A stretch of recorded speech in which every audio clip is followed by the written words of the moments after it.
Bonjour, Senor Park. Oui. Oui. Why are we speaking French? Let's do a lab based on Le Chatelier's principle. Ah, Le Chatelier. Good man. Did you ever know him? No, but I know he has a mustache. Well, all good men have mustaches. Or beards. You ever grow a beard before? Yes. How does it look?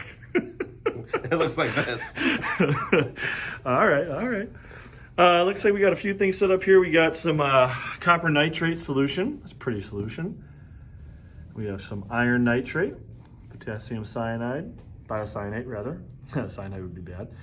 Potassium nitrate. What does the SAT mean on that guy? This is saturated potassium nitrate. Saturated. So on the line on the solubility curve. Correct. It is dissolved as much potassium nitrate as possible. Gotcha. So, Okay. So it looks like part A of the lab has us dealing that stuff. So you're going to measure out a very accurate amount, it looks like? Well, I can measure exactly any milliliter I want by hand. Wow. Perfect. That's great. I like that. So why are we putting a saturated solution in that? Why is the only solution that's saturated? So we've got an ice bath here, and we're going to cool it down, and we're going to see if anything changes when we change the temperature. Okay, I don't see any solid in there. No, it's just a clear, homogeneous solution that is saturated. All right, so are we going to put anything in there? We're going to put a crystal in there or anything? Nope. Yes. Okay. Maybe that's a good idea. Maybe we should do one. Okay. It's called a seed crystal. Now remember we did a demo in class where we had a super saturated solution. We put a seed crystal in and everything's precipitated out. Is that what's going to happen here? Well, that's because that was super saturated.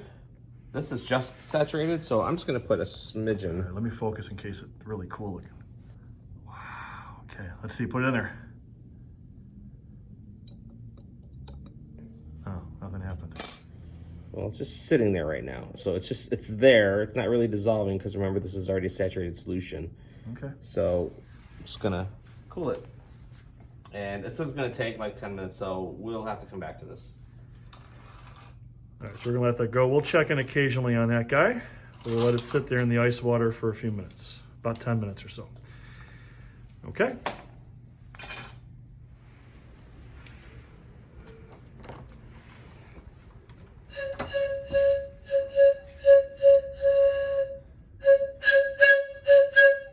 Hey, what are you doing?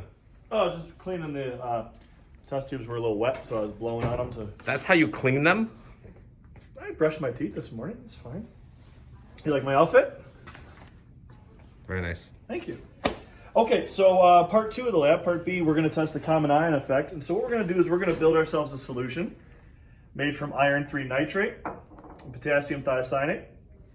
And we're going to make ourselves a solution. So I'm going to fill up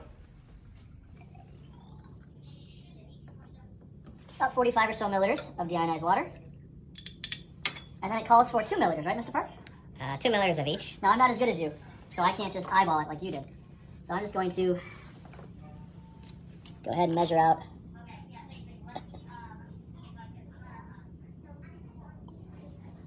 Two milliliters of iron nitrate. It's good stuff right there. And then 2 milliliters of... Looks like they're doing an audio test in our room. Either the bells ring or somebody's working on a system when we do a lab. They're making sure the bells ring. Okay. And there's 2 milliliters of... Whoa! Wow, look at Wow, that. magic. How It's about like it? apple juice. You want to try some? Well, you can drink anything once. That is true. Okay, I'm the colorblind guy, Mr. Park. What color is that? It's kind of an amber, I would say. Ooh, amber alert. Yeah, a honey color. I like that. Okay. So now what do we do? Well, now that we have a solution, why don't we pour some into 3 tubes? I'm going to pour it into the 2 clean test tubes that I had. Yeah. Let's go here. Now, does the amount matter? The amount does not matter as long as it's constant between the 3 tubes. Gotcha. So I'll do the best I can to get these about the same. Now I noticed, Mr. Park, you had your choice of test tubes and you chose test tubes that were all about the same diameter. Well, remember, if the width is different, then you have different volumes, even if the liquid's at the same height. So All right. we want to keep everything controlled. That looks pretty good. Okay. All right. So if we're looking at those, we also put a white piece of paper behind so we can clearly see. Hopefully at home you can see that those are all the same color. All right. Hey, Mr. Park, this might be a good time for us to maybe check on part A, how it's doing. Yeah, let's take a look. Wow. Whoa! Did you not clean that test tube out? Well, I didn't blow on it like you did. Those are all solid crystals. That's pretty cool. So those few chunks, those few seed crystals that we put in there, as we cooled the tube, the solubility changed. And what that meant was this solution became super saturated. And so we have all this extra solidification with that extra solute that is no longer able to be dissolved. So by changing the temperature, we force the reaction to shift somewhat. Yeah. Or we force the equilibrium to shift. There's a dissolving equilibrium for potassium nitrate, and if you see a change, it shifted in a direction. Oh, Correct. is that what Le Chatelier's principle is based on?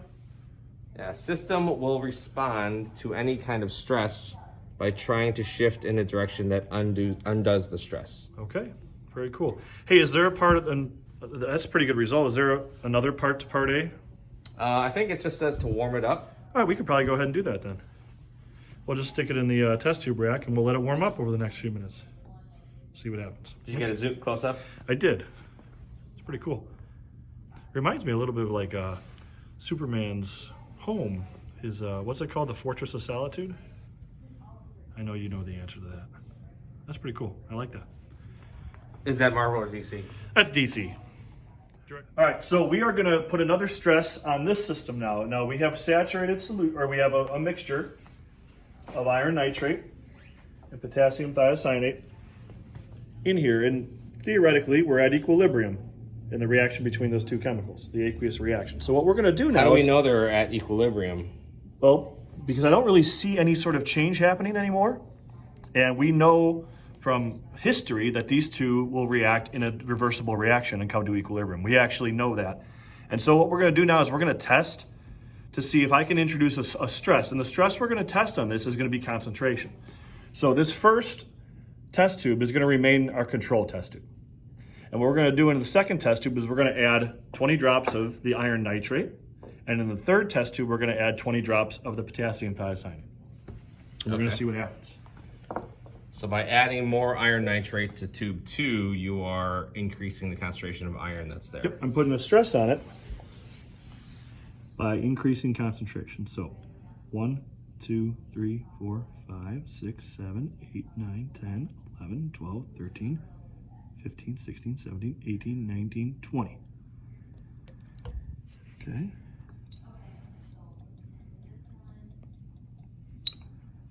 I like how you tickle the test tube. Thank you. All right, so test tube, we just added iron to, and observation-wise, Looks like it's a little darker. it is darker. More of a reddish color to Yeah, it. it turned more orange, right? Yeah. Okay. Okay. Now let's do the same thing with the other reactant, potassium thiocyanate. 1, 2, 3, 4, 5, 6, 7, 8, 9, 10, 11, 12, 13, 14, 15, 16, 17, 18, 19, 20. Ooh, I might have done 21. Aren't you going to tickle this one? I should tickle it.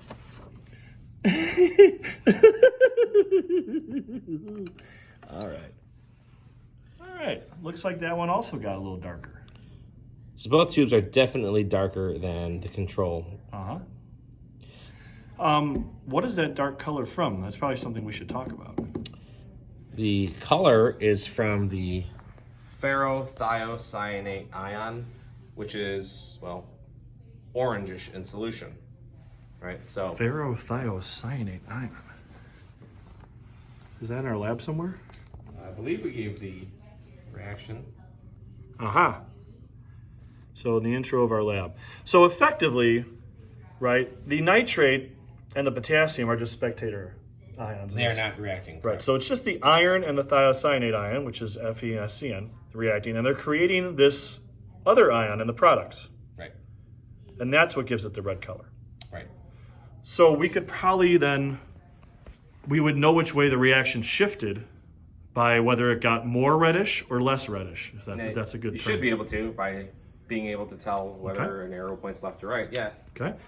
Let's check on our supersaturated.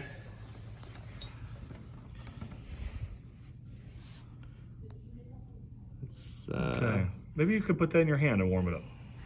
We'll just time lapse that.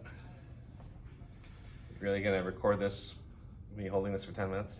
Do we have to hold it for 10 minutes? I don't know. How do you feel? You feel warm? Maybe, here, let me help you. No, I wasn't gonna hold your hand. We were gonna do double hand. There's no point in me holding the top of that. Now I gotta multitask. I think it's gonna take a few more minutes. Okay. All right. All right, so we'll cut back to that after Mr. Park holds it for a few minutes. Okay, so while we wait for that part A to warm back up, it looks like we're gonna go on to part C here, formation of a complex ion. Mr. Park, it says to add 30 drops of copper nitrate. That's that pretty blue solution. Right. So this is me measuring 30 drops. Wow, you are good. All right.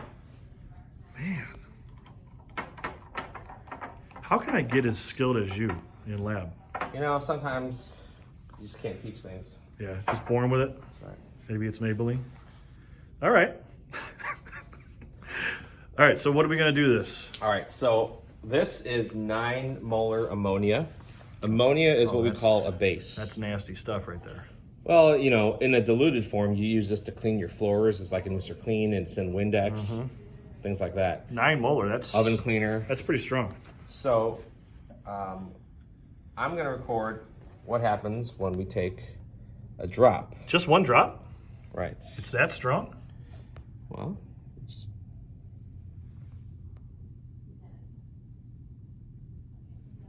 Okay, 1 drop. Maybe 2. Maybe 2. I think... You might have I don't think misjudged your 30 milliliters. Well, I think it was more air than anything. Ooh. All right, so That's pretty. what do we see? Well, I'm colorblind, but it's like a powder blue or a light blue. So it's blue, and it's like cloudy-ish, right? Uh-huh. Chunks forming, right? So So there's a whatever solid there in was, front. yeah, whatever I added caused there to be precipitation. So we had a light blue solution, but now we have like a pale blue solid in there. Yeah, I see up top there. Oh yeah, if that was someone's eye color, that'd be really pretty.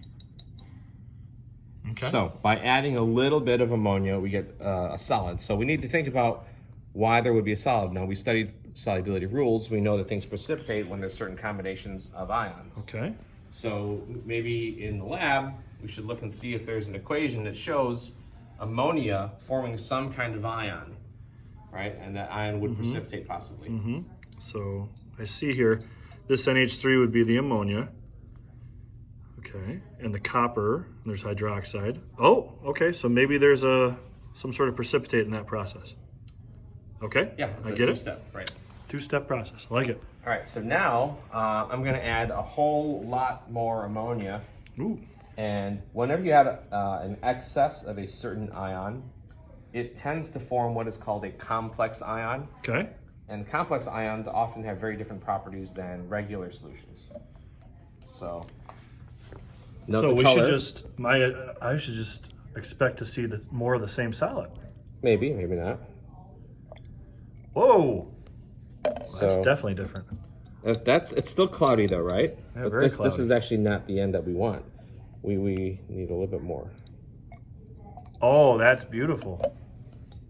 It's a deep dark blue. Is that still blue? Yeah, this is like a royal blue, I would say. I like that. Yeah, let's stir it. Okay. So you notice it's not really cloudy anymore. It's translucent again, but it's just a darker tone. Okay.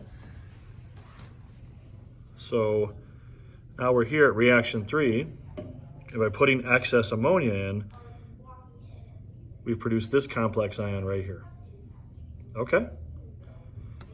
So it looks like we're shifting this reaction by adding more and more of a certain chemical. What can we do now to it? Well, what if we... You want to do a magic trick? Can you make it disappear? I can. Well, disappear. No, I can change it. This is hydrochloric acid. Yeah. Did I mention that ammonia was a base? No, you didn't. I did. Can you say that in a low voice? You weren't listening. I wasn't listening. Ammonia's a base. So acids and bases will neutralize each other. Okay. Unfortunately, we're probably not going to get to that topic this year. Huh? No, we're not going to be able to cover that unit, but That's a bummer. You can cover that in AP Chem. So, are you literally going to drop acid right now? Well, I already dropped the base. 808s, baby. Hit it. Okay, I'm going to zoom in here. So look what's happening. Right where it hit, it seems to break up that color. Oh, wow. We should see something familiar now. Right? The chunky Oh, blues. I'm seeing that. Yeah, that light blue, that pale blue color. That was from the middle step. Wow. So we gone back. We took it back like one step. we have gotten rid of the complex ion, and now we are back to the solid precipitate that we saw before. Okay. What would happen if you kept adding that? Let's find out. The Chatelier. Ooh. That looks a lot like when you added one drop, one little speck. Magic! It's all gone, just like it was at the beginning. Wow. That's great. You should do like children's birthdays. That's good stuff. All right. All right. And one last thing we probably should check. Let's check on that. It's saturated. Wait, where'd all the little crystals go? Yeah, they kind of fell to the bottom, but there's definitely less of them than there were before. Oh, yeah. Totally less than. All right. So when we put in the ice, the crystals grew. And when we took it out and warmed it back up, they shrank back down again. And if I put this back in the ice, we could watch the crystals grow again. Let's not do that. Let's wait till next year for the sequel.